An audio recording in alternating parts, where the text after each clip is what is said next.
সুধী শ্রোতামণ্ডলী, আপনাদের সামনে একটি সংক্ষিপ্ত নিবন্ধ পড়ে শোনাব, যেটি লিখেছেন আমাদের নরওয়েরই বন্ধু মোহাম্মদ আইয়ুব আলী।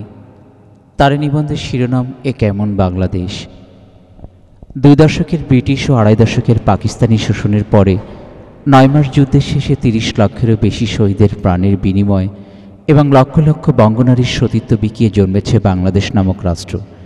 এই দেশ শোষণ করে ইংরেজরা করেছিল শিল্প বিপ্লব, আর পাকিস্তানিরা গড়েছিল সম্পদের পাহাড়। স্বাধীন বাংলাদেশের শিল্প বিপ্লব বলতে যা ঘটেছে সেটা হলো পোশাক শিল্পে নামমাত্র মঞ্জুরিতে শ্রমিকদের নিরাপত্তাহীন এবং বিরামহীন মজুরি দাসত্ব। এখানে কোনো সাপ্তাহিক ছুটি নেই, নেই কোনো 40 ঘন্টা কাজের সীমাবদ্ধতা। এখানে অগ্নিদগ্ধ হয়ে মরে যত বেশি শ্রমিক, মালিকদের বিমার টাকার প্রাপ্তি ঘটে তত বেশি। এজন্য এক ভয়ালো খেলা। যখন পোশাক কারখানায় আগুন লাগে তখন থাকে প্রধান ফটক তালাবদ্ধ। মালিকের প্রাপ্ত ক্ষতিপূরণ এবং নিহত শ্রমিকের পরিবারের পাওয়া ক্ষতিপূরণের মধ্যে রয়েছে আকাশ পাতাল ব্যবধান।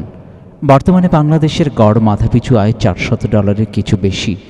এদেশে এক কেরানির ছেলে রাষ্ট্রপ্রধান হয়ে কিভাবে হাজার হাজার কোটি টাকার সম্পত্তির মালিক হয়, আরেক রাষ্ট্রপ্রধান নিহত হওয়ার পরে দেখলাম ভাঙা সুটকেস আর ছেঁড়া গেঞ্জি থেকে কিভাবে তার সন্তানেরা হয়ে গেল হাজার কোটি টাকার সম্পদের মালিক।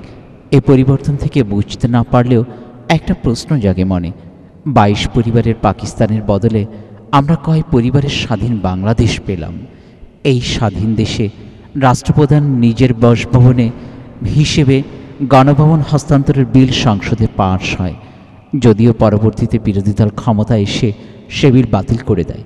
এই স্বাধীন দেশে কৃষি বিপ্লবের নমুনা হলো সারের দাবিতে কৃষকদের আন্দোলন এবং উপর্যুপরি পুলিশের গুলি, অথচ এই পুলিশের বেতন চলে কৃষকের প্রদত্ত খাজনা থেকে। কানসার্টে পুলিশের গুলিতে 20 জনের মৃত্যু হয়। রাজাকার মন্ত্রী সরকারি তহবিল থেকে দুস্থ মুক্তিযোদ্ধাকে সাহায্য দেন। এগুলো কিসের সংকেত? 3.5 দশকের স্বাধীন দেশে বেড়েছে খুন, ধর্ষণ এবং ক্রসফায়ার, কিন্তু সরকারি অফিসে ঘুষ ছাড়া কোনো ফাইল নড়ে না। এর বিরুদ্ধে কোনো আন্দোলন এখনও হয় নাই, আসেনি কোনো নেতা। তবে কি ঘুম থেকে জেগে উঠতে হবে না জনগণকে? সেটাই হবে কখন, এখন নয় কেন? ধন্যবাদ সবাইকে।